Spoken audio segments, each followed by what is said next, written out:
Bro, I got like at least 5 or 6 pages of lessons to get ready to dish out. Oh, we finna start up. Okay,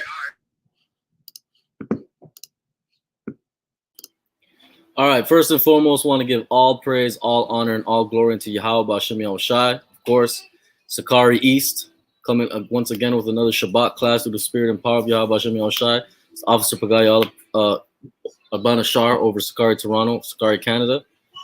Joined with my esteemed colleagues, Officer Rabia Wasap of Sicarii Florida, Priest Officer Nakawam Banloya of Sicarii Philadelphia, right, and the Priest Soldier Awar of Sicarii Toronto.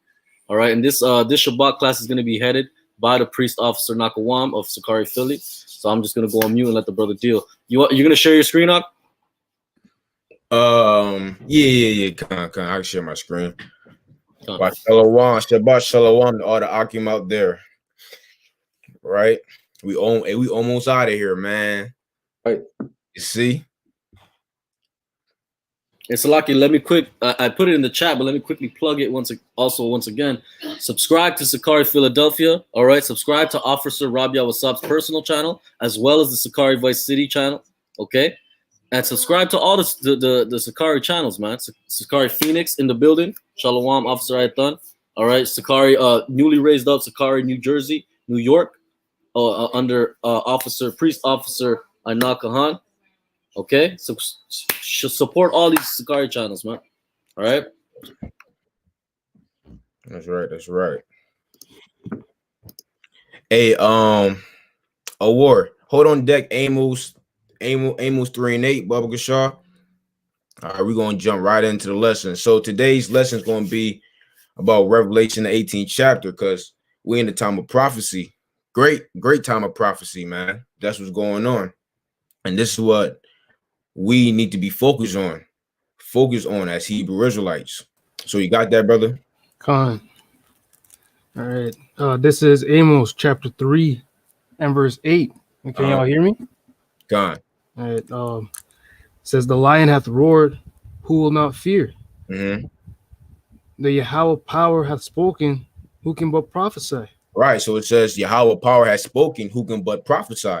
Right. And how did the Most High speak? The Most High spoke through his word, through Genesis all the way to the last book, which the last book we're in, Revelation. So the Most High spoken, who can but prophesy? And we're the ones that's supposed to be prophesying. Or get Hosea 12 and 10, because the Most High uses men to prophesy, even since the beginning, pursuant to the first chapter. Khan. This is Hosea chapter 12, verse 10. I have also spoken by the prophets. Yeah. So the Lord says he's spoken by the prophets. Go ahead. And I have multiplied visions and used similitudes by the ministry of the prophets. See that? So the Most High does all things through the prophets, which the prophets is back on the scene right now, right? Jeremiah, Hosea, Obadiah, all of them brothers are back here on the scene. Whether people lay it to heart or not, they're all back on the scene today. And they're all on the highways and byways prophesying, not behind a laptop or behind an iPhone, on IG, on Facebook all day. They're out there on the street. So without further ado, we're just going to jump right to it. So go ahead and get Revelation 18, start verse 1, bro. This is Revelation chapter 18 and verse 1. And after these things, I saw another angel come down from heaven, having great power, and the earth was lightened with his glory. Mm-hmm. And he cried mightily with a strong voice, saying, Babylon the great is fallen, and is become the habitation of devils, and the hold of every foul spirit, and a cage of every unclean and hateful bird. Right. So after this place just get totally annihilated by various nations, such as Russia, such as Iran, all right, India, China, this place is going to be inhabited nothing but unclean spirits, right, and unclean birds, which this is also reiterated when you read the book of Isaiah, the 13th chapter. So get Isaiah 13 and verse 19. Come on. And this proves that when you read Isaiah the 13th chapter, It jumps from ancient Babylon and also jumps to modern day Babylon, which the ending of Isaiah the 13th chapter is prophesying the destruction of modern day Babylon. So that's how you know we got two Babylons. We got the ancient Babylon, which the ancient Babylon is modern day Iraq today, and you got the modern day Babylon, which is America, which America is comprised of many different kingdoms: Assyria, right, Egypt, Sodom and Gomorrah, Babylon, Greece, Rome. America is a huge combination of different ancient empires, which is why this is the worst captivity that Israel has been through, and one of the worst kingdoms to ever stem from the earth. This place is the worst place ever. So go ahead, bro. Isaiah 13, start verse 19. So Isaiah chapter 13 and 19. And Go ahead. Babylon, the glory of kingdoms, the Mhm. beauty of the Chaldees' excellency shall be as when the Most High overthrew Sodom and Gomorrah. Right. So it says, excellency shall be as when the Most High overthrew Sodom and Gomorrah. And this is how you know that this is dealing with a modern day Babylon, right? Because Sodom and Gomorrah, they were wholly desolate. They got destroyed with a grievous sword destruction. But ancient Babylon didn't though. People still inhabit the land of ancient Babylon, which is modern day Iraq. So this is how we know that this is identifying a new Babylon, which is America, right? Because Sodom and Gomorrah is nobody there, right? Go ahead. God, it shall never be inhabited, neither shall it be dwelt in from generation to generation. Uh-huh. Neither shall the Arabian pitch tent there, Going. neither shall the shepherds make their fold there.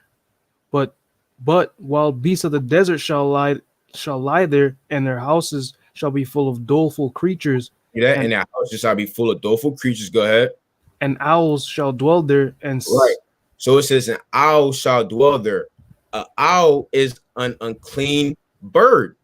When you read Leviticus, what's that? The Leviticus the 11th chapter that lists all the dietary laws. It tells you how the owl is an unclean bird.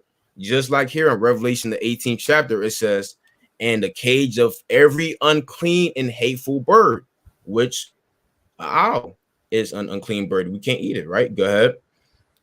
and the wild Slakia, and satyrs shall dance there, and the wild beasts of the islands shall cry in their desolate houses, and dragons in their pleasant places. And her time is near to come, and her days shall not be prolonged.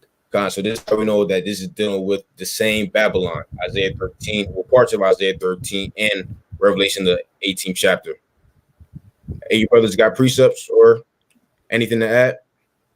Khan, I got one in Jeremiah 49 dealing with, because Esau, the Edomites, are the ones who run the modern day Babylon, right? Going into how it's gonna be a desolation and nobody's gonna live in there, no human's gonna live in there anymore. This is Jeremiah 49 and 17. Also, Edom shall be a desolation. Everyone that goeth by it shall be astonished, and shall hiss at all the plagues thereof. As in the overthrow of Sodom and Gomorrah and the neighbor cities thereof, saith the Most High, no man shall abide there, neither shall the Son of Man dwell in it. Right. Which is so crazy. When you read Jeremiah the 49th chapter, Jeremiah the 50th chapter, and Jeremiah the 51st chapter, it all says the same thing, right? But Jeremiah 49, it talks about Edom. But Jeremiah 50, 51, and Revelation in the 18th chapter is dealing with Babylon. So that lets you know that the Edomites will be ruling the modern day Babylon, and that's how we know that Esau is indeed the so-called white man, because the Arabs is not ruling America; it's a so-called white man. See, this is how we can identify the nation of Edom through prophecy, right? Which all these idiots that say that Esau is the Arabs, they can't do that. They don't have the spirit of prophecy. If you're still saying that Esau is the Arabs today, man, this is really something wrong with you. Period. So go ahead, bro, and jump down to verse 3. Revelation. Con. This is Revelation chapter 18 and verse 3. For all nations have drunk of the wine of the wrath of her fornication. Right. So it says all nations have drunk of the wine of the wrath of her fornication. Now, when you read the Bible, what's wine? Can you go into wine and spirits and find a wine bottle that says wrath of Babylon's fornication? No, this is not dealing with a literal wine. This is really dealing with her doctrine, right? Her influence, right? Now let me go into the word for wine, which these influence is dealing with the American influence, the American culture. Because all of these different nations have adopted American cultures, right? So, prime example, I remember last year I seen two goops, a goop couple, right? And instead of wearing their Chinese garments or the Japanese garments, whatever type of group they were wearing a full-blown American flag jacket and American flag jeans. Now, what is two groups? Why is two groups wearing those things? Because they're Babylonianized, Americanized, right? Different nations move from their nation to America so they can be an American, right? I've actually had a conversation which is on the Sicarii Philly page with the East Indian, and he admitted to the fact that he is Americanized. You have Arabs that come over here and they're wearing loafers, trousers, button-up shirt, looking like the so-called white man. Why is that? Because all these different nations were influenced by America. So we go into the Greek for wine. Actually goes back to the Hebrew word yayan, right? And it says intoxication, right? So let's go into the etymology of that word. So you got the background there, but let's go into that word.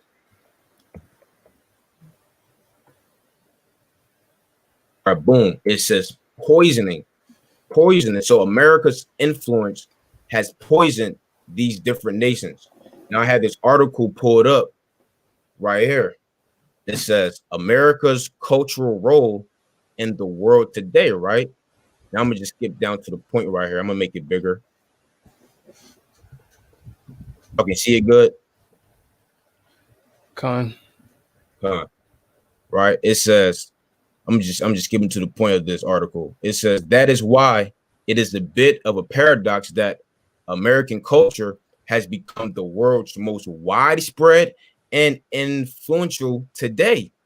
Indeed, it has become so powerful and ever present that some fear it may actually damage their own national cultures. You see that? So that's going into the word and intoxication, because that's poison right there. Poison is damage. Poison is damaging your body, right? That is harmful to your body. So the American culture is literally damaging the rest of these nations' culture due to the fact that America has influence over these different nations, right? Now, McDonald's, or these different fast food chains originated in America. Now, if you go to these different nations has a McDonald's. If you go down to Jamaica has a KFC, McDonald's, Burger King, right? You go to China or Japan, they have those things as well. So that's how you know America's philosophy or doctrine has spread throughout the four corners of the earth, right? So go ahead and get Isaiah 29:9. Salakia, if I may add briefly, Baba Shah, Salakia, dealing with the fact of further demonstrating how wine is, referred to as doctrine, right? This is the book of Hosea, chapter 4, verse 11 in the NIV. To prostitution, old wine and new wine take away their understanding, right? So, and then also, I want to go to Micah 2:10. A lot of people take Micah 2:10 and say, well, it's polluted and it polluted with our blood. Yeah, not wrong. This right here, this scoffer, Nick Stronson, guy's a scoffer. And extra bacon is awesome. Oh yeah, Yeah, man, get his out of here. Who's that? And more, I got I'll destroy you, Nick. Ah, that's right. This is the book of Micah, chapter 2, verse 10. It says, "Arise ye and depart, for this is not your rest. Because it is polluted, it shall destroy you even with a sword of destruction." So I'm using this to demonstrate the fact that our people have been destroyed with, like the brother said, this poisoning of doctrine. Verse 11: if a man walking in the spirit and falsehood do lie, saying, "I will prophesy unto thee of wine and of strong drink," he shall even be the prophet of this people. You see, so these are ways to demonstrate this is how our people are destroyed, by this false, vain philosophy and doctrine that America has given us to drink. Going right into, like he's about to read, Isaiah 29:9. Right, exactly. Matter of fact, I was just discussing with this brother that I used to hang out with prior to me coming into the truth, right? And we were just discussing different things, right? And we was talking about women, right? And how westernized culture really changed how we operate as a nation. I didn't bring it back too far to Israel. I just brought it back to Africa, right? West Africa, because that's where we were mainly dwelling at, as well as Europe as well. But yeah, so we was talking about the roles in the household, right? And he was like, "Yeah, bro. So me, because me personally, how I would like my household set up. I do the work and my woman stay home and take care of the house. Just like a woman does, right? And yo, all these scoffers in here, bro. But yeah, this guy named Jesus Christ. But anyway, he was like, "Yeah, bro. So what if you out there working and you injure yourself and whatnot? Would you feel comfortable if she going out and paying the bills and you stay at home taking care of the house?" First, I said, "Well, if I had to compromise, then we'll have to compromise the way America's set up." But then I also said, "Well, that's where multiple women comes into play." That's right. You know what I'm saying? and he kind of looked at me funny. And I said, "Listen, bro, where we come from, which is the western part of Africa, because like I said, I didn't take it back too far to Israel, because Jay, I ain't take it back that far, bro." I said, "Bro, before we came over here to America, and also before the Frenchman and the Spanish man came over here to the Americas and colonized America, the Native Americans, the Seminole Indians, the Aztecs, we were all practicing polygyny." That's right. That was a common practice that we were all practicing before we were influenced by westernized culture, right? So westernized culture has literally damaged other cultures, and I just read in this article right here. You can't make it up. This is exactly what it says. It says, "Indeed, it has become so powerful and ever present that some fear it may actually damage their own national cultures." And that's the truth, because you see over in Saudi Arabia today, you have a woman that's having a woman marches, man. Talking about woman has a voice. That's Saudi Arabia, bro. Right. Where Ishmael lived at. Now, Ishmael, I'll say Ishmael is the only heathens that really follows, the law, statutes, and commandments, due to the fact that their father's Abraham, and they didn't really went away from their heritage, right? So they follow some of our laws, like they stone homosexuals, they stone adulterers, so on and so forth, right? But woman is actually protesting over there, talking about we have a voice too. And it's just like, damn, that's so crazy. Because I was talking to this Eastern European guy in an Uber sometime last year, and he was like, "Yeah, man, women have too many rights over here. It's not like that over there in Eastern Europe." But we see how America's influence, America's wine, their poison is just spreading, because now everyone thinks that they can just get up and rebel against their man, or or everybody thinks that they can just be a homosexual or a damn transgender now, right? And do all of this abomination. So that's how we know that America's poison is just spreading, which America's poison is their wine, their philosophy, their doctrine. Well, Right. Slovakia, like just to add to that too, is like the American woman prior to them protesting for extra rights and all that, they have more rights than all the other women in the other European Eastern countries in the first place. But that also goes into Esau just being unsatisfied, man. Right. They're never satisfied. They just keep wanting more and more and more. That's right, bro. Right. That's how we know America is Babylon the Great, not the goddamn Vatican City, right? But go ahead, bro. Read Isaiah 29 and 9. This is Isaiah 29 and verse 9. Stay yourselves and wonder, cry ye out and cry. Mm-hmm. They are drunken, but not with wine. They are drunk. So like it says they are drunken, but not with wine. So if you're drunk and you're not drunk off of wine, what are you drunken off of then? Philosophy, doctrine, right? Go ahead. But not they are drunken, but not with wine. They stagger, but not with strong drink. They stagger and not with strong drink, right? And also, I was watching this movie. It was a movie that took place in China, right?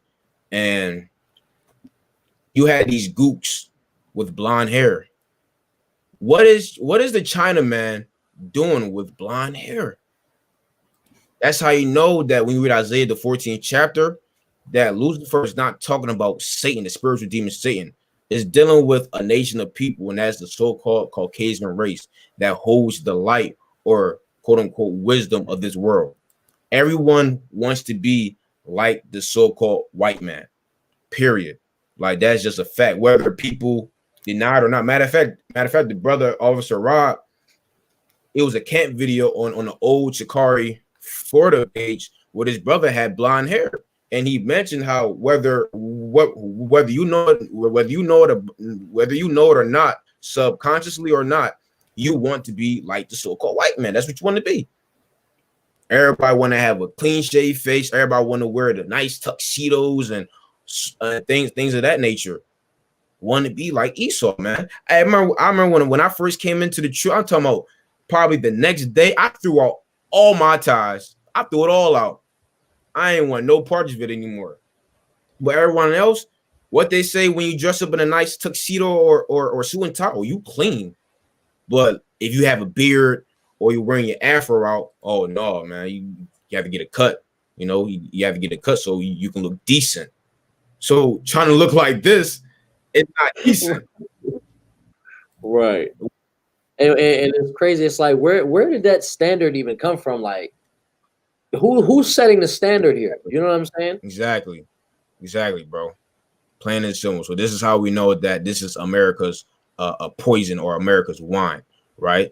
Did y'all have any more precepts? Wow. I got one in Revelation 13. Okay, Con, go ahead, bro. We'll start at verse 1, read to 3, and then jump to 8. This is Revelation 13:1, dealing with the fourth beast, which you know it's America.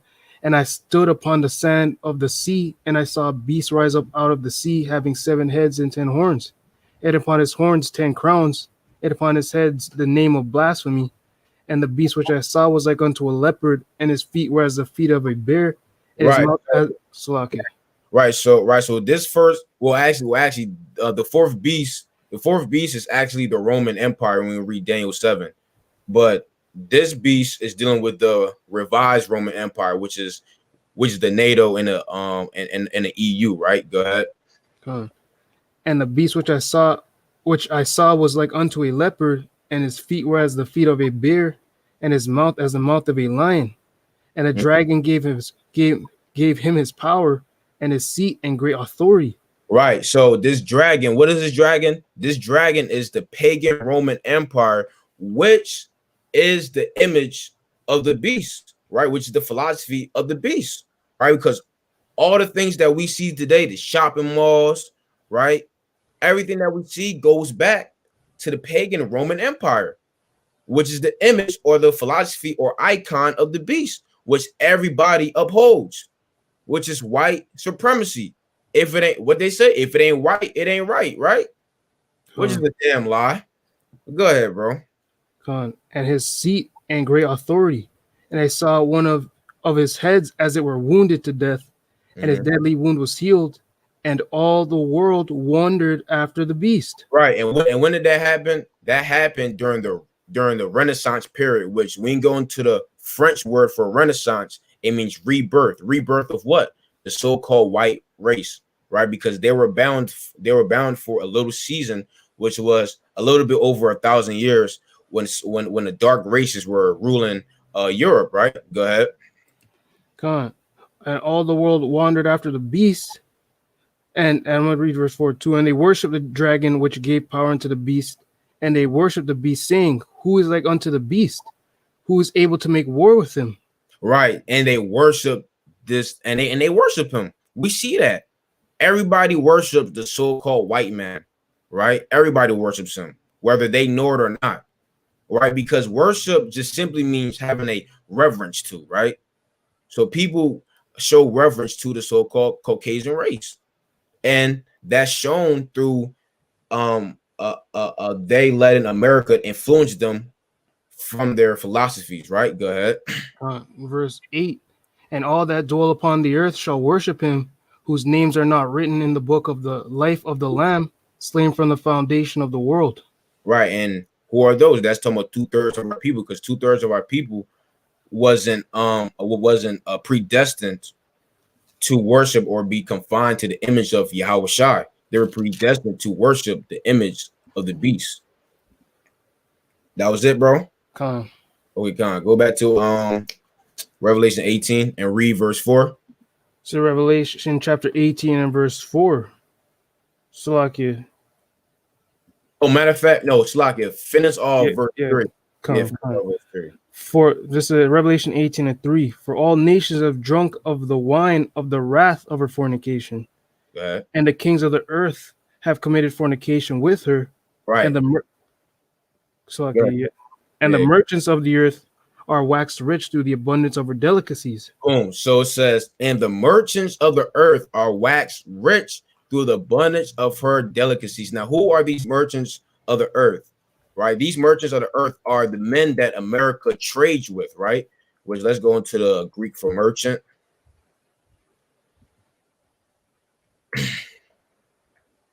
Right, merchants, right? Now let's see what it says here.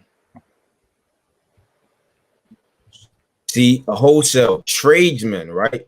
Because how do America import certain things? They have to trade, right? That's how it was always. And how do they trade? By way of ships, right? You see, one on a journey, whether by sea or by land, especially for trade, right? Now you have, for instance, the Panama Canal, right? What is the Panama Canal used for? For trade, right? It's used for trade. And these merchants are dealing with these different nations, predominantly China. America trades a whole lot with China. You know, most products that we have today are from China. If you just look on the back of your t-shirt, what is it going to say? Made in China. A cup is going to say made in China, right? So it says, and the merchants of the earth, which are these different nations that trade with Babylon, are waxed rich through the abundance of her delicacies. Why is that? Because Americans are the best consumers. America teaches its people to buy, consume, which ultimately makes these different nations rich, right? Which I want to go into the Greek for delicacies as well, because really going into these words brings it more to life. So going to word delicacy, luxury, right? Everybody over here in America wants to live a luxurious life, right? Why? Listen, if you go into the malls, right, and if you go inside the malls, right, you want to have designer clothing in there, right, which comes from Italy or comes from these various places outside of America. You think all that money is going to the pocket of America? No, it's just going back to where it came from, right? And also, those products are made in different places, so all that is going to them as well. Also, what's this? Your iPhone, right? A lot of them products are made over there in China, right? Which is going to go back to Apple. Is going to be putting that in their pocket. So all these different nations are waxing rich off of America due to the constant spending of you Americans, right? So keep going, bro. Verse 4. And I heard another voice from heaven saying, "Come out Right. of her." Right. This verse, a lot of Hebrew Israelites take this verse out of context. Bad too. Right. Go ahead, bro, and read it. Con. And I heard another voice from heaven saying, "Come out of her, my people, that ye be not partakers of her sins, and that ye receive not of her plagues." Right. So the way I hear a lot of Hebrew Israelites break this down is like, yeah, come out of America, stop sinning. This is not what Revelation 18:4 is talking about. It's not talking about Jake, stop sinning. It's dealing with the elect getting beamed up on the chariot. Get Revelation 11:12. That's what this is talking about. It's not talking about, stop sinning, Jake. People take this verse entirely out of context too much. So go ahead, bro. This is Revelation chapter 11 and verse 12. Okay. And they heard a great voice from heaven saying unto them, "Come up hither." See that? Come up hither. Come out of her. Come up hither from where? America. Because while the nukes is being dropped to America, the elect is going to be getting beamed up on a chariot, right? And the plagues is dealing with the missiles. Keep going. Come up hither, and they ascended up to heaven in a cloud, and their enemies beheld them. You see that? And they ascended up into heaven on a cloud. And what's that cloud? The cloud is dealing with the chariot, the wheel within the wheel. You have a precept? This is Isaiah chapter 26, verse 20. Yep. Come, my people, enter thou into thy chambers, and shut thy doors about thee. Hide thyself as it were for a little moment, until the indignation be overpassed. Right. And what's the indignation? The indignation that's going to pass is the thermonuclear missiles. That's the indignation. Hey, that's a beautiful precept too. But this is what Revelation 18:4 is talking about. The elect getting beamed up into the chariots, right? You have more precepts, or that's it? That was it. Revelation 18:5 now. The Revelation chapter 18, verse 5. For his sins have reached unto heaven, and the Most High hath remembered her iniquities. Right. So when it says that her sins have reached unto heaven, it's talking about how America has accumulated a huge amount of sins, right? And the Most High did that on purpose, because we have to understand the Most High could have been destroyed America. Most High could have destroyed America 10 years ago. Most High could have destroyed America 30 years ago. But no, the Most High wanted to wait. The Bible says that the Most High is long suffering, right? So he wanted America to accumulate a huge amount of sins just so he can slap it down.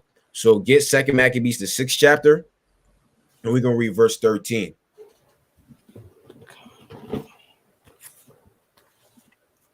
This is 2 Maccabees chapter 6 and verse 13. For it is a token of his great goodness when wicked doers are not suffered any long time. Right. So what this is saying is it is the Most High shows mercy when wicked doers get punished right after they sin, right? Go ahead. For it is a token of his great goodness when wicked doers are not suffered any long time, but forthwith punished. Mm-hmm. For not as with other nations, but not with other nations. Go ahead. Whom the Most High patiently forbeareth to punish. See that? Whom the Lord patiently forbeareth to punish. So these other nations, the Most High just wait patiently. He waits patiently. Go ahead. So like it, till they come to the fullness of their sins, so dealeth he with us. See that? So they come to the fullness of their sins, so dealeth he with us. So the Most High waits for people to for other nations to reach the fullness of their sins, just so he can take vengeance on them. Read verse 15. On verse 15, lest that being come to the height of sin afterwards, he should take vengeance of us. Right. So that's a bad thing. That's a terrible thing. If the Lord lets you accumulate a huge amount of sins and then punish you, right? Just like with somebody on the street with the police, right? Sometimes police may just let you do crime after crime after crime after crime. So when they finally arrest you, the judge can throw the whole book at you. And now you're serving about 10, 15, 20 years. Instead of just arresting you after a little petty crime, you get what, a year, a few months there. But no, they wait till you keep doing this, keep doing more crime, and they just gonna throw the whole book at you. Right. So this is Second Maccabees. That's like the police, they'll be watching you, right? And they're just building up a case, man. That's right. They throw a crazy amount of years at you, like 500 years at you, because you've done all these crimes. It's called a RICO case. And that's what the Lord is building up against the white man and the heathen, a RICO case. That's right, bro. That's exactly right. So now I'm gonna read it. I'm gonna read it in the GNT, right? So this is Second Maccabees 6 and verse 13 in GNT. It says, in fact, it is a sign of kindness to punish a person immediately for his sins, rather than to wait a long time. The Lord does not treat us as he does other nations. He waits patiently until they have become deeply involved in sin before he punishes them. But he punishes us before we have sinned too much. So you see that? So the Most High doesn't deal with us as the other nations, right? The Most High scourges us or chastises us right then and there. But with the other nations, no, the Most High just sit back. Kind of like Nineveh, right? The Most High didn't destroy Nineveh right away. Right after Jonah and Nahum, the Most High just straight destroyed them. And a brother from matter of fact, soldier the soldier, he posted Ecclesiastes 8 and 11. I had that written down too. The brother from Baltimore. Yep, Nahum 1 and 3. Yep, I had that in mind too. You got preset, Rob? No, I was actually going to reference the same thing, Ecclesiastes 8 and things that nature. A lot of people see, just because somebody doesn't get punished right away, they see it as, oh, well, he's getting away with it. When in fact, it's actually a lot worse, because, and that's why in Second Esdras, I want to say 13, when it says those that are kept are a lot more blessed than they, because we're going to be able to see the destruction of all the wicked. You know what I'm saying? So seeing that come to pass is a blessing, rather than, being on the other end of the stick and receiving the matter of fact, award, go ahead and get that Ecclesiastes 8 and 11. And then we're gonna go ahead and get Sirach 5 and 7 too, because that also applies. Right. This is Ecclesiastes chapter 8, verse 11. Because sentence against an evil work is not executed speedily, therefore the heart of the sons of men is fully set in them to do evil. Right, exactly. So let's just say that you do something, but you don't get caught. You're like, damn, I ain't get caught, so I'm gonna just keep on doing it. That's the same thing with Babylon. Damn, I done oppressed so-called Black, Latinos, Native Americans, and I still got away with it. I still ain't get punished for it. We just gonna keep doing it. All this wickedness that we're doing, we didn't get judged for it, so we're just going to keep doing it. Why? Because the Most High didn't punish them right away. But little do they know that the Most High is up there waiting, just waiting until they come to the height of their sins. Then the Lord is just going to slap them all the way down. That's why when you read Jeremiah, I believe it's the 16th chapter, this Exodus out of this modern day Egypt is going to be way better than the first one, right? So go ahead. Which one was it in Sirach 7? It was Sirach 5 and 7, but keep going in that. But keep going. Ecclesiastes 8. Still more in there. So Ecclesiastes 8 and verse 12. Though a sinner do evil 100 times, and his days be prolonged. Right, and his days be prolonged, because it really seems like America days is prolonged. It's like, damn, like America's still around. What the hell? Keep going. Con. Yet surely I know that it shall be well with him that fear the Most High, Con. which fear before him. Con, that's it. So go ahead and get Sirach 5 and 7 now. So, Salaki, if I may briefly, before we transition to that, Wisdom of Solomon, chapter 3, I'm just going to get to the point so we can move forward. Verse 5, and having been a little chastised, they shall be greatly rewarded, for God proved them and found them worthy for himself. When you go up, it's simply talking about a righteous man dying in the sight of the wicked.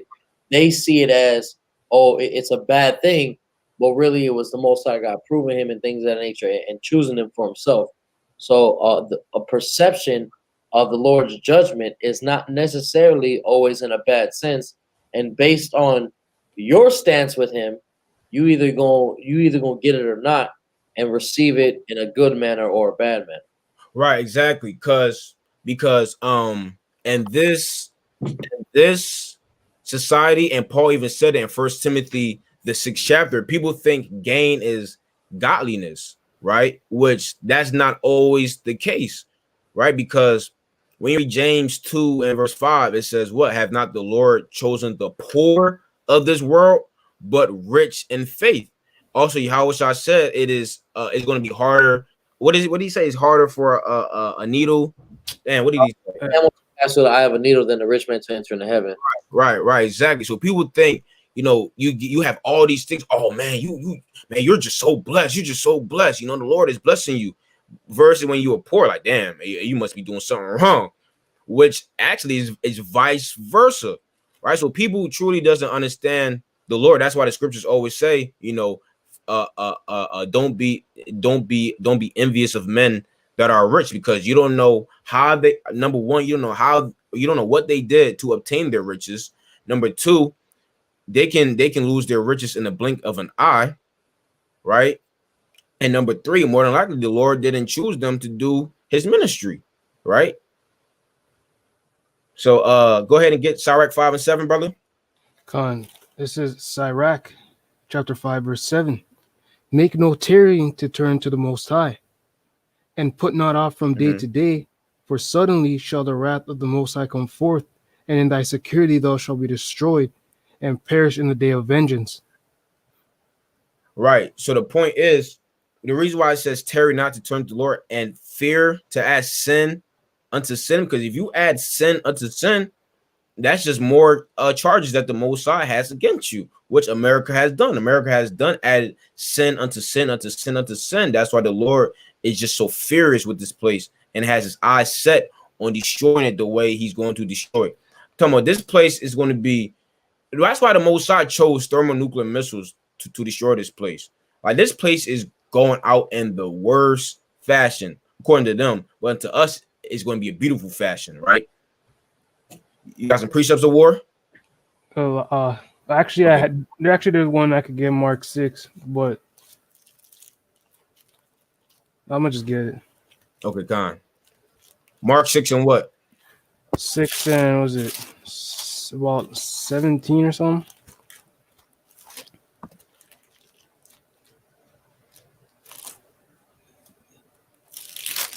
Six and 10. Okay, Con, go ahead, bro. So Mark chapter 6 and 10, and he said unto them, in what place soever ye enter into an house, there abide till ye depart from that place. And whosoever shall not receive you, nor hear you, when ye depart thence, shake off the dust under your feet for a testimony against them. For verily I say unto you, it shall be more tolerable for Sodom and Gomorrah in the day of judgment than for that city. You got it, bro. I'm kind of just going into that judgment, because Most High saying, just don't worry about these evildoers who seems like they get to go around just sinning and no evil happens to them. Yahushua said that it's going to be worse for Sodom. It's going to be more tolerable for Sodom and Gomorrah, and we know Sodom and Gomorrah got utterly destroyed. So you don't know what the Most High is getting ready to happen due to these people in these last days, man, when all hell breaks loose. Right, exactly, bro. Because when martial law comes, where our, what is that, our First Amendment right or our Second Amendment right of freedom of speech get taken away, that that's a form of dusting our feet. So it's going to be more tolerable for Sodom and Gomorrah than America, which we know America ain't going to get into the kingdom. America's going to be utterly wasted away. It's going to be utterly destroyed. Go ahead and get Revelation 18:6. Con. So Revelation chapter 18 and verse 6. For Salaki, reward her even as she rewarded you, and double unto her, double according to her works. In the cup which she hath filled, fill to her double. Right. And what is that cup that's going to be filled up? What's that cup going to be? Is that cup going to be some Hennessy? No, that cup is going to be wrath, right? The wrath that's going to come from the Heavenly Father. Get Jeremiah 25, and I believe it's verse 15. What's in the Lord's cup? It ain't something sweet. This is Jeremiah chapter 25 and verse 15. For thus saith Yahweh, power of Israel, unto me, take the wine cup of this fury at my hand. See that? Take wine cup of my fury that's in my hand. So that's in the cup of the Heavenly Father, fury that he's about to lay upon Babylon the Great. Go ahead. And cause all the nations to whom I send thee to drink it, and they shall drink and be moved and be mad because of the sword that I will send among them. Right. And what is that going to be? The thermonuclear missiles that's coming over here to America. Right. That cup, that wine cup is filled with fury. And it's a double according to our works. Why is that? Because America has had us captive for over 500 years. So that's why the so-called Caucasian race is going to get 1,000 years of slavery. Hardcore, rigged bondage. You got a precept? This is Isaiah chapter 51 and verse 22. See, beautiful, bro. I had the precept written down. Beautiful. All praises. Thus saith Yahweh, and thy power that pleadeth the cause of his people. Behold, I have taken out of thine hand the cup of trembling, even the dregs of the cup of my fury. Thou shalt no more drink it again. But I will put it into the hand of them that afflict thee, which have said to thy soul, bow down, that we may go over. And thou hast laid thy body as the ground and as a street to them that went over. Right. So the Lord said, listen, the Lord is so cold, bro. The Lord says that we're not going to drink of the cup of fury again, but he's going to put it into the hand of them that afflicted us. Right. The Most High is about to give Esau our hand-me-downs, but times two, though. Right. So here goes Israel and here goes Esau. The cup is in our hands. The Most High is going to thank you and give it to Edom and put them into slavery. Right. And it says, and thou hast laid thy body as the ground and as the street to them that went over, just dealing with how much they had oppressed our people. Let me get that in a different version.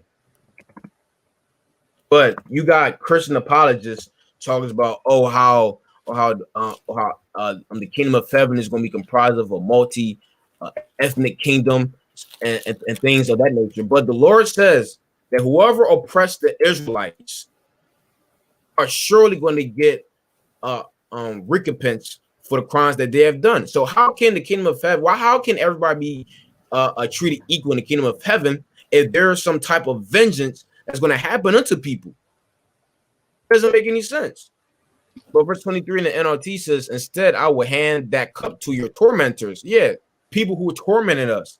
Those who said we will trample you into the dust and walk on your backs. And there's literally pictures of Esau having his feet on so-called young Judite backs. You got pictures of that. Of how much Esau was oppressing our people. So in return, they got to get that too.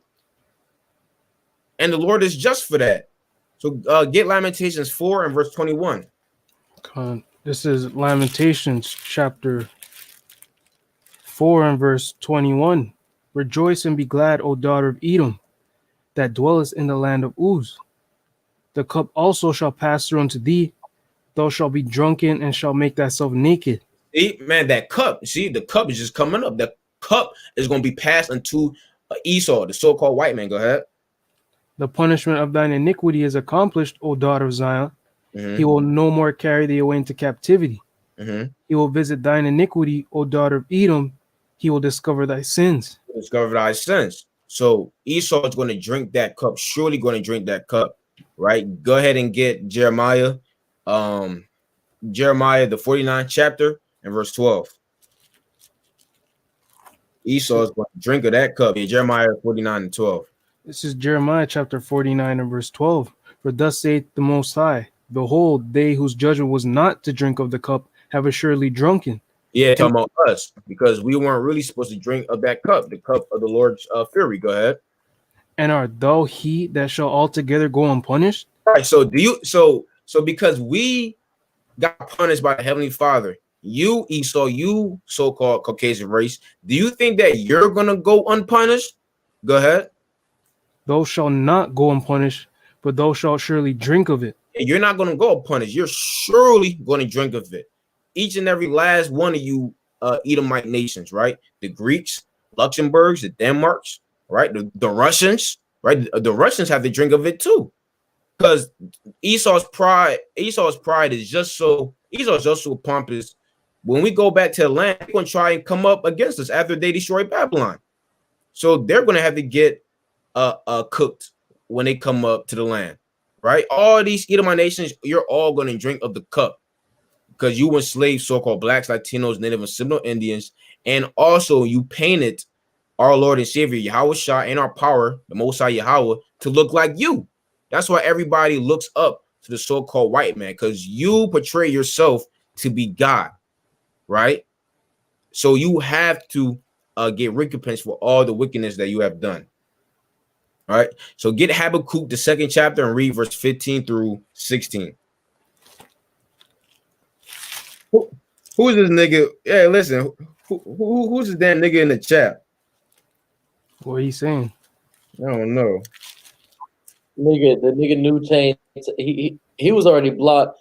Gayala beat me too. He had the clip on him. He was talking about he's got video proof of Elder Bivens' friend talking about Aria only made the chart to be a hook, and you know the already BS that's been confounded and responded to multiplicity of Well, times. listen. Let's just say that was the case. The hook is still in the Bible, Ezekiel 37, so it doesn't matter. It's still in there. But go ahead, bro. God, it's Habakkuk 2, we say 16. Start verse 15 and read verse 16. Verse 15. Woe unto him that giveth his neighbor drink, that puttest thy bottle to him, and makest him drunken also, that thou mayst look on their nakedness. That just goes back to what Esau did to us. Gave us drink, right? Put the bottle to our lips, to our mouth, so that we can be drunk of his wine, off of his doctrine. Go ahead. Thou art filled with shame for glory. Drink thou also. See that? Drink thou also. So the same cup that you have made us to drink, you're going to drink it too. Go ahead, but times 2 though. Go ahead. And let thy foreskin be uncovered. The cup of Yahweh's right hand shall be turned unto thee, and shameful spewing shall be on thy glory. Shameful spewing shall be on thy glory. Everyone is just going to start talking, exposing you, because it says, "Let thy foreskin be uncovered," which goes into Isaiah the 47th chapter about Babylon's a thigh being uncovered and whatnot. Just dealing with how Esau is going to be exposed in these last days, which Esau is being exposed for the mystery of sin, that man of perdition, right? Salakia, just to add to that too, because in the kingdom, when the Most High actually comes and delivers us out of this place, everyone's gonna know that we're the Israelites. Esau lied and said these aren't God's chosen people, so they're treating us like garbage too. So everyone's just gonna start wailing on these Edomites in the kingdom too. You treated God's chosen people like this, you know. So, which is so funny. I forgot which president it was. I think it was Kennedy. I think it was John Kennedy. He said, what if God's chosen people is black? You know what I'm saying? And we have been oppressing his people for a long. Matter of fact, let me try and get that. John Kennedy even said that.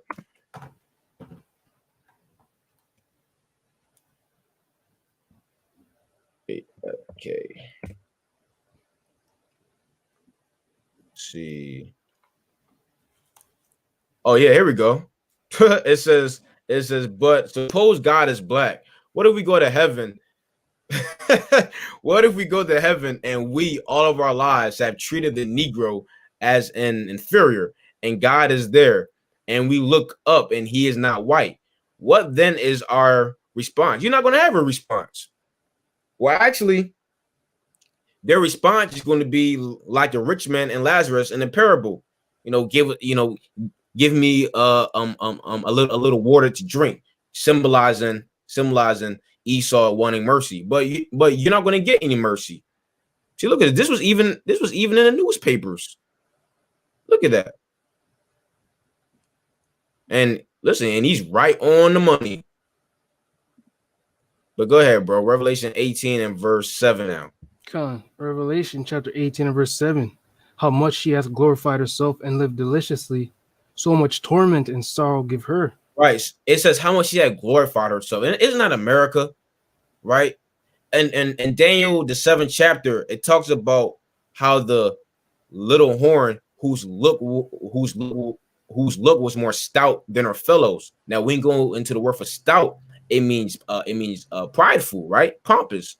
The American Edomite is the most prideful Edomite there is. Just glorified herself. Yeah. What is that quote that they say? We're home of the brave and land of the free. We're the best nation out there. We got the best economy. We got the best military and all those things, right? And it says, and lived deliciously. Now let's go into the word for deliciously. And ultimately, how did America live deliciously? Off of the backs, off of the free labor of you so-called Negroes, Hispanics, and Native and Seminole Indians. Because America have accumulated over, I believe, $100 trillion of free labor from so-called Negroes alone. That's only so-called Negroes alone. They didn't even tally up the indigenous Americans. They just did the Negroes. Over $100 trillion of free labor. So America's wealth literally was built off the backs or the oppression of so-called blacks and Latinos. So it says to be luxurious, right? Which goes in, like I mentioned earlier, to the parable of the rich man and Lazarus. I just want to get that real fast. And Luke 16 and 19, it says, there was a certain rich man which was clothed in purple and fine linen and fared sumptuously every day. Now let's get it in a different translation.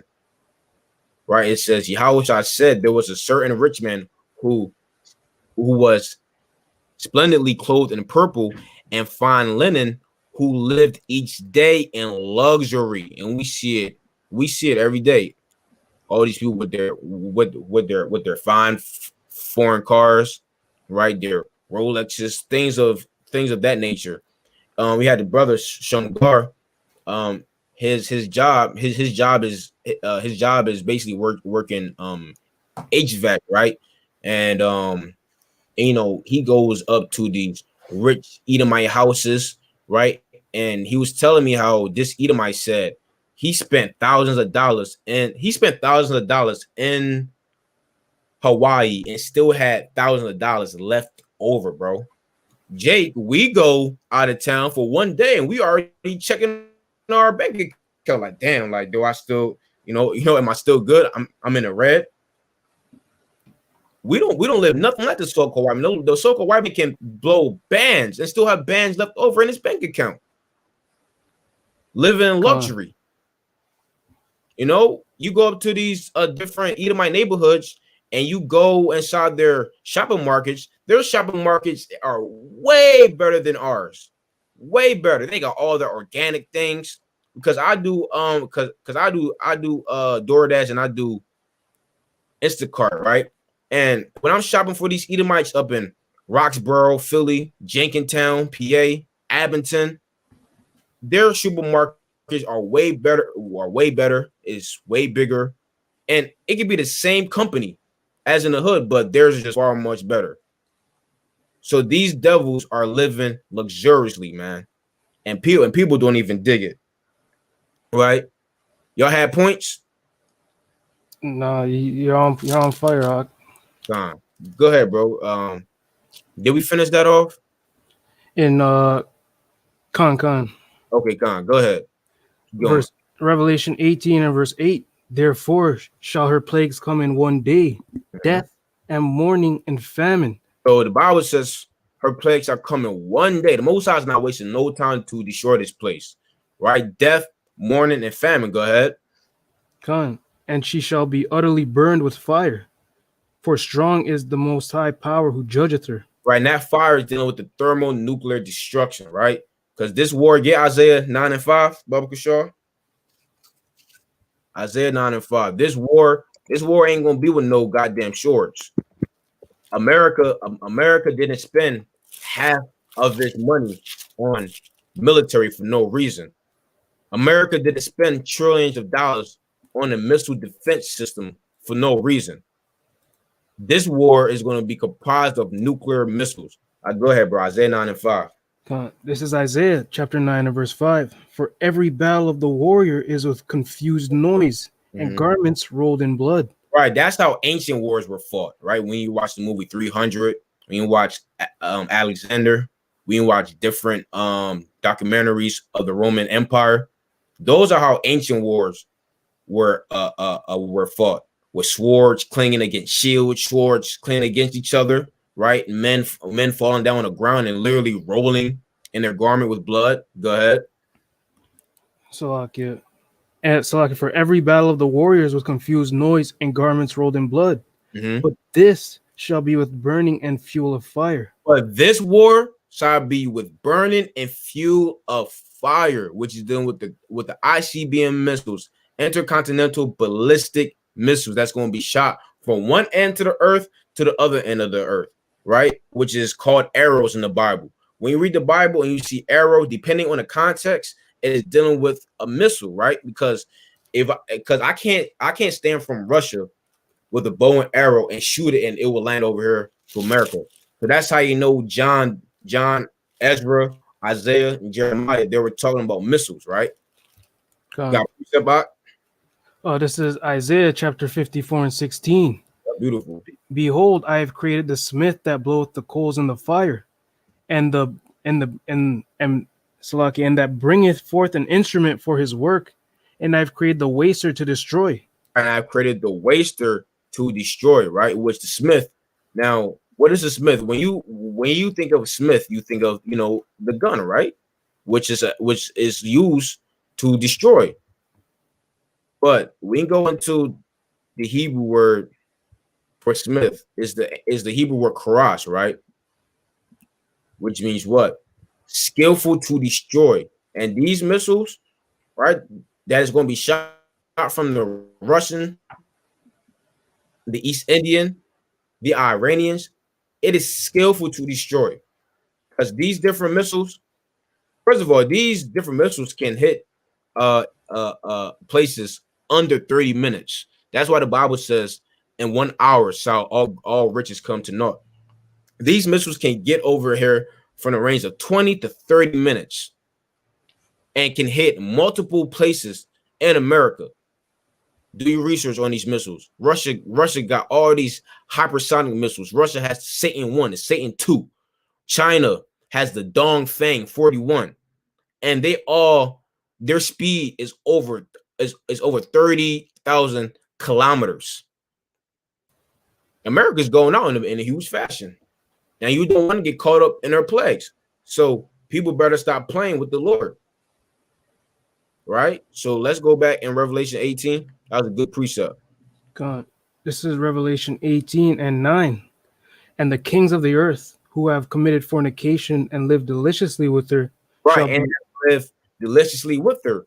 Dealing with these different European nations, right? Because they all had a hand in our slave trade and they all have benefited off of our slave trade too, like Luxembourg, France, Spain, right?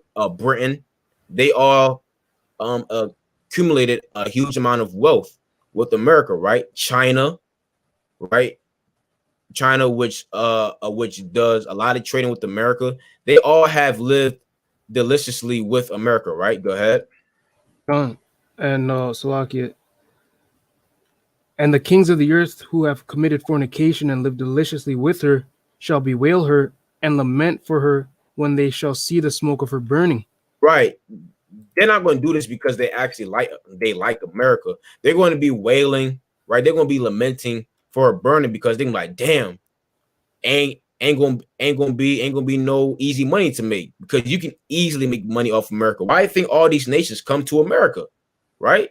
You have the East Indians, right? You have the Arabs. They all come to America and set up shop. I see this within the city of Philadelphia everywhere I go, right? You got the Crown, you have the Crown Fried Chickens that is ran by which ran by what's it called? Ishmael and Elon. You have the 7-Elevens, these gas stations, which is ran by Kush, right? You have the different, these different stores that are ran by these heathens, the Chinks, which is the Chinese stores that's in the hoods. They're all making money off of America. They come over here to make money, right? These different Hamites or these different Jakes that come from Africa or Haiti or Jamaica. You ask them why they come over here. I came over here to make money because I know that America is a money-making place. So they will lament for her because, like, damn, ain't gonna be no more easy money to make. Keep going. Khan, Salakia, like, and even with dealing with that, the American currency is way better than everyone else's currency from these different countries. So you go work, they go come here, work, store up some money, and retire, go back home, and they got so much money. Exactly, and that's exactly what they do too, bro. They come over here, make their money, they go home, or they send it off to their families at home. Gone. That's exactly what these heathen do. Matter of fact, just touching back on from earlier from the Eastern European man that I was talking to, I asked him why did he come from Eastern Europe over here. He said, I came over here to make money. That's what he told me, bro. That's what these people do. They come over here to make money. Me in a war, we used to have the same plantation, right? And there was this East Indian guy. His name was Manny or something like that. He called himself Money, right? And he used to tell us he lives where all the niggas live. He lives in the hood, right? Out here it's called Gin and Finch. Yeah, the hood. And he's like, I'm just, I keep sending money back home. And he showed me his place back home. So it was a damn palace, man. All from working over here and making the money over here and sending it back over there. So when this place is destroyed, they're not gonna have that come up anymore. Exactly. Right, because this is an easy money making place. And no matter of fact, that's why America is called a whore, right? Because what do you do with a whore? You take advantage of a whore. That's what you do. You take advantage of a whore. Even though if you come on, fellas, you already know when you were a girl and you knew it was a whore down a block or a whore at school. What did you and your homies? I'm saying y'all all took advantage of her, and that's what happened. That's what happened with all these different nations with America. All these different nations are taking advantage of America because they know what they can profit or gain from America. You get a point, bro, Rob? I mean, that's a profound point in the way to put it, because it even says it in Revelation 18:9, and the kings of the earth, right? The boys, right? They see this woman, right? The kings of the earth who have committed fornication and lived deliciously with her. You know what I'm saying? So that these dudes, they've done seen this girl's like, well, she's easy, we live deliciously with her. You know what I'm saying? That's why they're gonna when she's gone, they're gonna be like, damn, we used to do everything with her. Exactly. So that was a profound point. I ain't gonna lie, I ain't never heard that. That was God, listen, man. Listen. Anybody that's saying the Bible is not real, you're an idiot. Right. All right. So keep going. Verse 10. God, Revelation 18 and verse 10, standing afar off for the fear of her torment, saying, Alas, alas, the great city Babylon, that mighty city, for in 1 hour is thy judgment come. Right, for in 1 hour is thy judgment come. Just touching back on the missiles, a lot of these missiles that I had named, like the Dongfeng 41, Satan 1, Satan 2, hypersonic missiles, all those missiles can reach America in under 30 minutes, right? In under 30 minutes. So literally it's going to be like 1 hour that America is going to be taken down. Go ahead. And the merchants of the earth shall weep and mourn over her, for no man buyeth their merchandise anymore.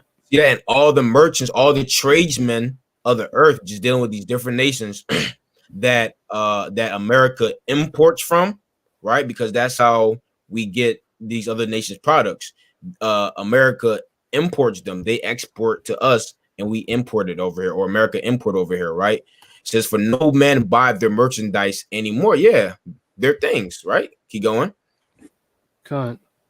The merchandise of gold and silver and precious stones and of pearls and fine linen and purple and silk and scarlet and all thyine wood and all manner of vessels of ivory and all manner vessels of most precious wood and of brass and iron and marble. Right. And So this is the merchandise of gold, silver, precious stones, and of pearls, and all those things, right? Watch this now, right? So I went to this website and it says, what are the major U.S. imports, right? And when you scroll down, what does it says right here? Gems and precious metals, right? And what did it say here? The merchandise of gold and silver and precious stones. All those things are what America imports. And nobody's gonna be buying it anymore. Matter of fact, let's see how much money America spends on it. It says $60.8 billion. So these nations are going to be taking a huge loss right here. $60.8 billion. That's a lot of money. That's why they're going to be bewailing and lamenting over Babylon the Great. Like, damn, $60 billion could have been put in our pockets, but now this horror America is gone. Right? Right. So these gems and precious metals that dealing with, the silver, right, gold, things of that nature, all the silk ties and all those things that people be wearing, right? And also, it has minerals, right? Minerals, which I looked up example of mineral resources, and we see here things like gold, silver, tin, copper, zinc, iron, all these different things that America imports to the countries, right? Which they had to purchase. Nobody's gonna be buying it anymore. And a lot of these jewelry stores that I know personally that I see in Philly or in New York, they're all ran by 1948ers. If you don't know what 1948er means, man, you're not in the loop. Also, from Yemen, sells over here. You even got some Russians that sets up jewelry shop over here. So these different nations are going to be taking a huge loss. All right. So go ahead, bro. Verse 13.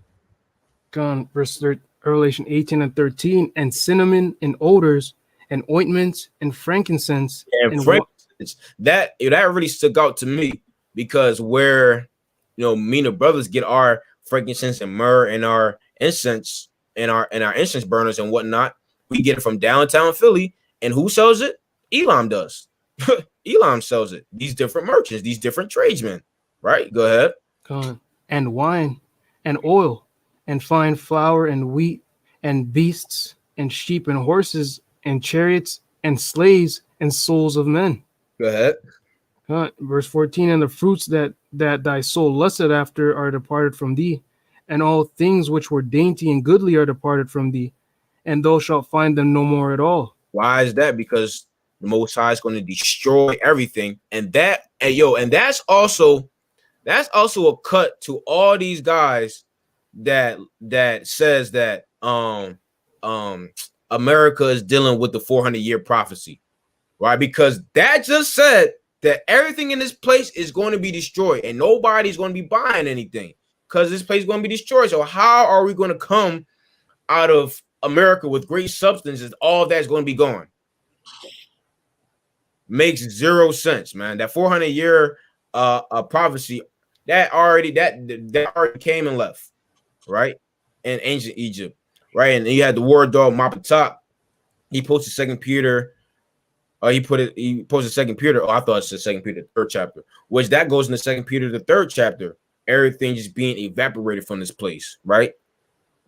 So keep going, Ak. Verse 15. The merchants of these things, which were made rich by her, shall stand afar off for the fear of her torment, weeping and wailing, Mhm. and saying, Alas, alas, that great city that was clothed in fine linen and purple and precious and scarlet and decked with gold and precious stones and pearls. For in 1 hour so great riches is come to naught, and every shipmaster and all the company in ships and sailors and as many as trade by sea stood afar off. Right. And how are they gonna be standing afar off? They're gonna be watching this on the news. They're gonna be in their countries, right? Sitting back, watching America get destroyed, man. That's exactly how it's gonna be. Go ahead. Salakia, and cried when they saw the smoke of her burning, saying, What city is like unto this great city? And they cast dust on their heads and cried, weeping and wailing, saying, Alas, alas, that great city wherein were made rich all that had ships in the sea by reason of her costliness. For 1 hour is she made desolate. Right. So you see, they're not lamenting over Babylon because they liked Babylon. No, they're only lamenting over Babylon because what they profited or gained from America being around, and was that money, right? Because Americans are the top consumers of the world, right? America, I mean, listen, we're in so-called holiday season right now, right? Everybody's about to empty out their pockets. We got Black Friday. What you got? You got Cyber Monday, right? You got Christmas. What other stupid holidays you got out here? And all these stupid holidays, I can't even remember Hey, anymore. Black Friday's coming up. Yeah. Matter of fact, Black Friday is like next week, right? It's like the 27th, it says. Yeah. That's like next week, where people is going to be trampling over everybody for a stupid flat screen TV or the new PS5. Hey, I think Most is gonna make it go crazy this time because it's Corona, man. These people are finna go nuts. They're mad. Yeah. Everyone's mad, protesting in the streets right now. It's about to get crazy over there. Most I willing. Yo, matter of fact, man, my mom called me earlier today, right? And she told me that everybody left work just so they can go shop because Philly is about to tack on new restrictions for the COVID-19. So everybody's just going wild shopping right now. These people are idiots, man. Really idiots. That's why the Bible says wisdom and knowledge shall be the stability of thy times, man. Us in the truth, we shouldn't be acting like the rest of these people. These people are in darkness. Come on, bro. Go ahead, bro. Verse 20. Rejoice over her, though heaven, and ye holy apostles and prophets, for the Most High has avenged you on her. Right, exactly. Lord willing, wear them their apostles and prophets, and we're going to be rejoicing.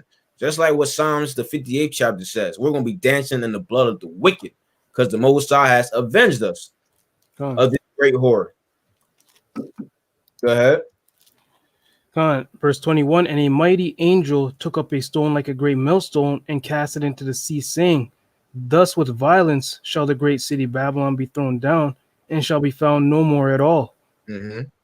And the voice of harpers and musicians, and of pipers and trumpeters shall be heard no more at all in thee, and no craftsman of whatsoever craft he be shall be found any more in thee.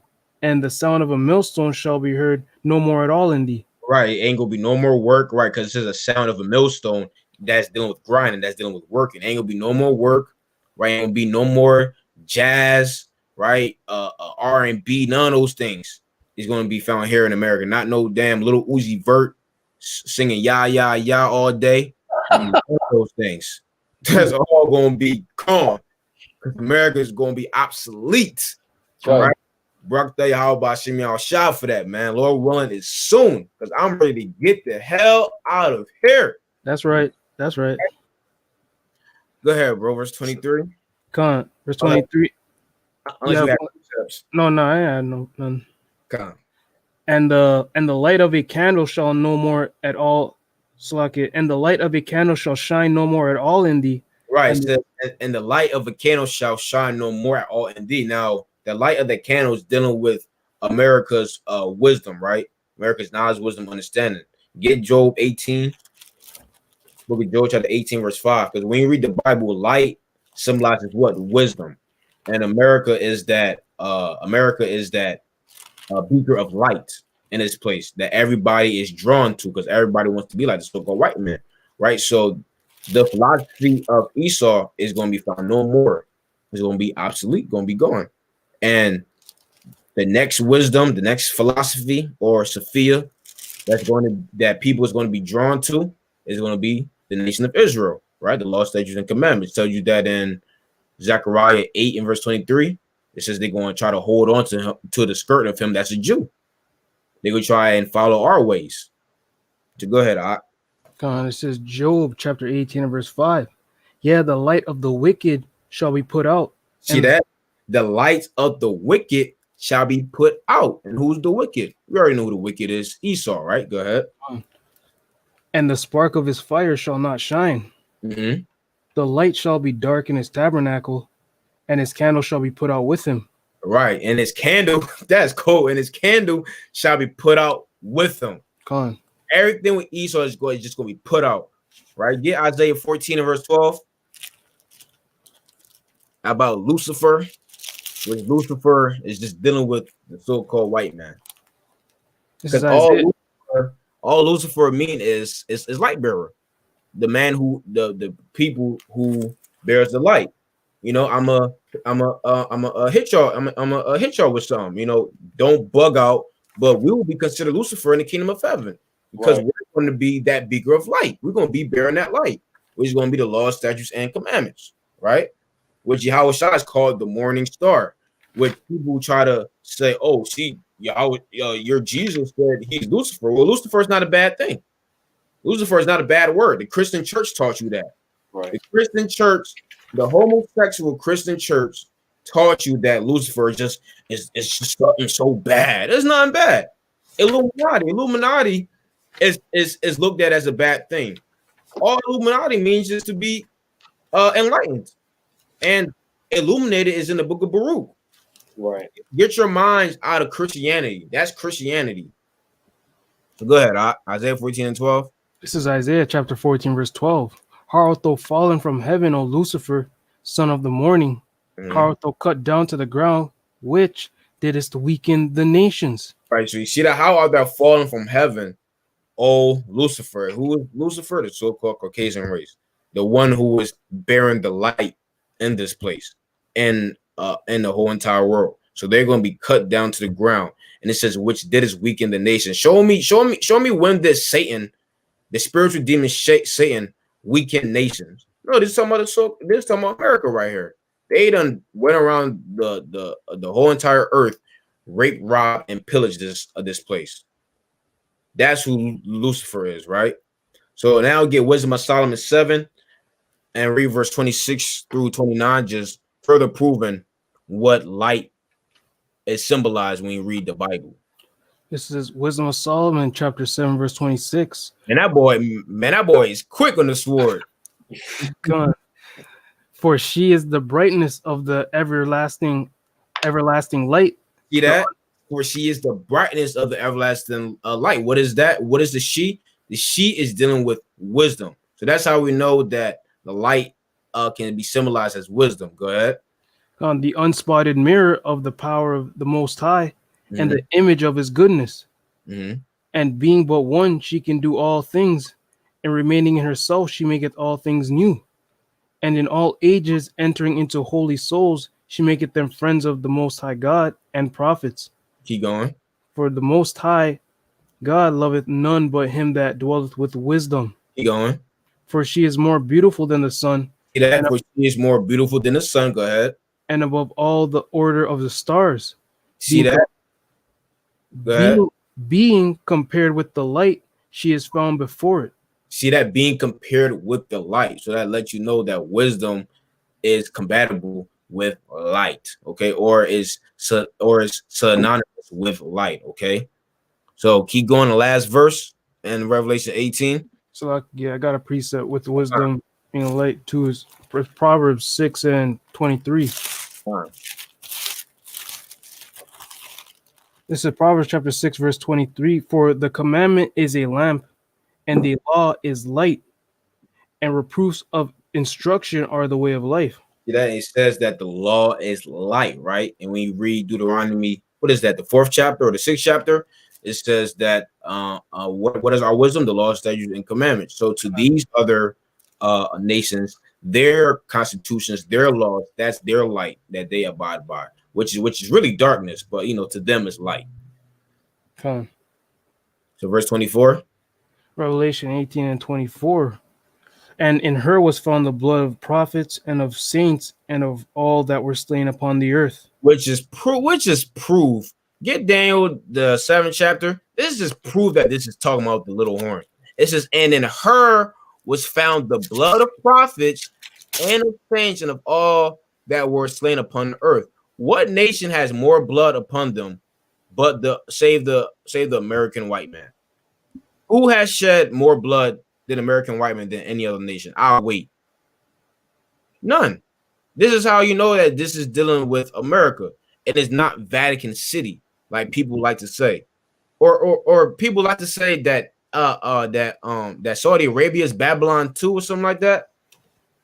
When has Saudi Arabia slain Israelites? I'm sure we have remnants of Israelites over there. More than likely they're being killed over there too. But America is the epitome, right? America is the standard of murdering so-called blacks, Latinos, and Native Americans. So get Daniel 7 and let me see.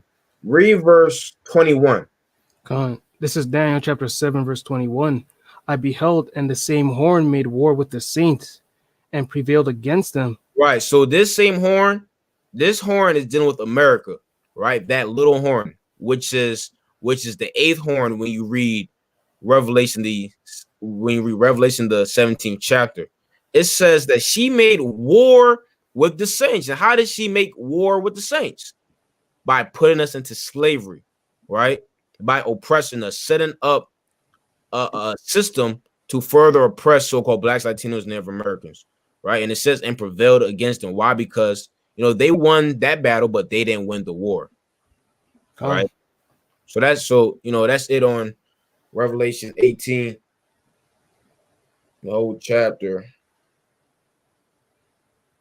What is this guy Life of Carlos talking about? I have no idea. Let me tell you, he said Joseph gave Egyptian electricity based on Luciferian gene. In physics, it's a very useful way of creating amazing technology, but pretty sure the Egyptians didn't have electricity. Sicarii Toronto is being asked a question. The authors are the ones who decided to put in Sunday in Revelation 1 and 10 in their translation. That's what you meant? What is this guy talking about? Well, because he asked the question earlier, his original question was, why do older Bible translations like the Latin Vulgate and the Bear Bible, 1569, say that Sunday is the Lord's Day in Revelations 1 and 10, Domingo in some Spanish translations? So my response to him was author bias in regards to the translators, much how King James did with 1 John 5 and 7, inserted completely the Trinitarian belief system. And like Easter. Exactly, for Easter. The authors at that point that are translating it obviously have the opportunity to insert things that of their belief. So yeah, that's what I meant. Maybe because they kept because of their belief system, they inserted that and said, look, Sunday's the Lord's Day, and their followers are gonna read it and believe it. Yo, this guy Justin Yu is a scoffer. This guy Justin Yu was just under my video on my channel not too long ago. This idiot, hey, Shalom Isaiah, Yahweh Shem Shai Barakatah. Shalom, God. Shalom. This guy said that Latinos doesn't like browns. Latino is brown. You idiot. And number two, everybody likes to say how Latinos is racist against black people. Bro, I'm gonna tell you, my grandma's Jamaican, and people will say that Jamaicans are Israelites, right? She is racist against Judah. You should hear my grandma. Oh, these black Americans are lazy. These black Americans don't want to work. Right. Other Negroes are racist against other Negroes. So what are you talking about? They seem to forget. They try the same way that they try to use some Native Americans had, West Africans into slavery, but they seem to forget that Solomon was oppressing the Northern Kingdom too. So try to use that, oh, they're not Israelites because of this, is retarded. Oh, but wait, and just totally forget about the slave rebellions that Reuben and Judah had together, and Gad and Reuben taking Negroes in as Reuben and Gad said that they looked to Judah as family, as brothers. Exactly. You know what the problem is with these niggas, man? They too emotional, man. Y'all making arguments off of your emotions. Why don't you focus on the good that Negroes and Latinos? Why don't you focus on Negroes and Latinos that love each other? Why are you always worried about the man's hating each other for? Y'all never talk about that. The facts, man. Focus on the facts. Like, just because you say, oh, well, they're not Israelites, nigga, can you prove that they're not Israelites? Y'all too emotional, man. Yo, this idiot just said Brown from the Moors. I got a question. When did the Moors come about? And also we can provide artifacts and pictures of Aztecs and Mayans, different shades of brown prior to the conquistadors coming to America. So what are you saying? And Genesis. Salaki, highlight this brother Kwame Moore. Huh? Kwame. Yeah. Highlight him real fast. This brother now. What tribe do y'all think he's from? Just by a look, what tribe y'all think he's from? I mean, a lot of people would probably say Judah. This brother's from the tribe of Ephraim. Look at that. Racist. Idiots. Hey, I said a lot of people would say he's from the tribe of Judah. Exactly. More than likely, everybody would say that he's from the tribe of Judah, but he's from the tribe of Ephraim. I know this brother.